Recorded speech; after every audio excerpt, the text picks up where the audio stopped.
Bu, Çin Xalq Respublikasının qurucusu Mao Tse-dun haqqında mənbələrin qısa bir xülasəsidir. Mənbələr onu, bilirsiniz, bir tərəfdən Çini 10 illiklər sürən xaosdan sonra birləşdirən bir lider, amma digər tərəfdən də hakimiyyəti tarixin ən böyük fəlakətlərinə yol açan biri kimi göstərir. Birincisi, Mao'nun hakimiyyətə gəlişi. Bu çox çətin bir proses olur. Baxın, 1934-cü ildəki o məşhur uzun yürüşdə çox böyük itkilər olsa da, bu hadisə Mao'nun Komünist Partiyası içindəki liderliyini demək olar ki, sarsılmaz etdi. İkinci Dünya müharibəsindən sonra da vətəndaş müharibəsində qalib gəldi və nəhayət 1949-cu ildə müasir Çinin qurulduğunu elan etdi. İkincisi, Mao'nun idarəçiliyi. Çini modernləşdirmək üçün atılan radikal, amma eyni zamanda faciəvi kampanyalarla yadda qaldı. Məsələn, 1958-ci ildəki böyük sıçrayış siyasəti sənayələşməni sürətləndirmək əvəzinə ölkəni dəhşətli bir acılığa sürüklədi və 10 milyonlarla insan öldü.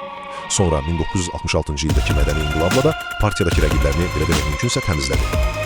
Və nəhayət Mao'nun mirası. Bu həqiqətən də çox ziddiyyətlidir. Bir tərəfdən tərəfdarları onu Çini birləşdirən, hətta savadlılığı və qadın hüquqlarını artıran bir qurucu kimi görür.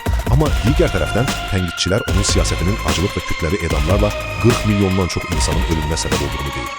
Beləliklə, Mao Çini bir dünya gücünə çevirsə də, bu yolda ağla sığmaz insan faciələrine səbəb olan bir lider kimi tarixə düşdü.